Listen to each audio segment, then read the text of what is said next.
My name is Nick Libeg. I teach English at the TCTC. My senior classes are English 4, and my junior classes are a mix of honors and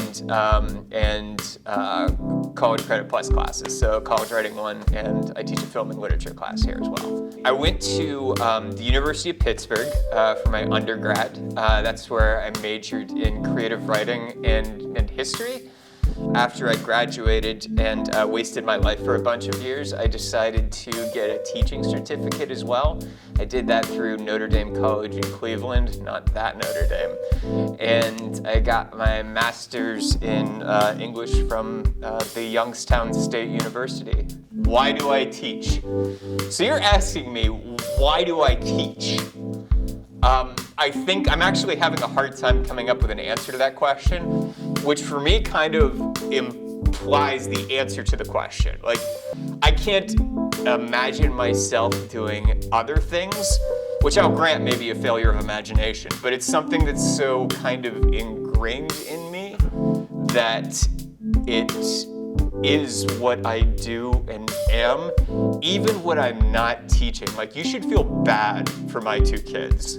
Like, I will constantly ask them, so what, who cares, why does this matter? And they're like, Dad, we're just trying to draw a picture. I don't know, some people are what they do, and I think / worry that maybe I am a teacher.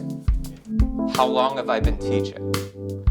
You're asking an English teacher to do math, but if I'm remembering this correctly, I started out here in a permanent sub-role in the fall of 2008, and I became a full-time teacher here the following year. So if I do the math on that one, I'm in the 10-ish plus a little bit kind of zone. And as for my favorite assignments, well, like my college writing 1, my syllabus for that, I basically, you just need something to write about, so like I focus on the thing that I love, which is like monsters, man. I love stories of the supernatural, horror, and what it means. Monsters are never just monsters. They represent things and stuff and big ideas that scare us, So like in my class, a lot of the time we read something and we say, okay, like, yeah, Bigfoot's there, but what does Bigfoot mean, right? Yeah, if you're in fiction, if you run into a monster, you should always say, like, well, what's it really represent? And if you run into a monster in real life, you should definitely run, obviously, but you don't need your English teacher to tell you that. I feel like I become a new teacher every couple of years, and the move that I'm in right now is I kind of feel like I'm doing this interview through a mask, I feel like, I don't know, maybe it's just me getting older, but the world feels like it's more chaotic.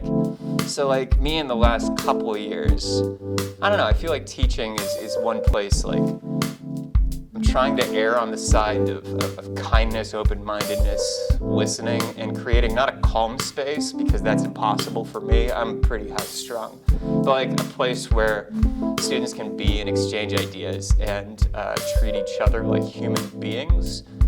We're all gonna fail at that. I'll fail at that, and the students will fail at that, which means that it becomes even more important at that point. So check in with me in a couple years, see if I still believe that. But that's where I'm at right now.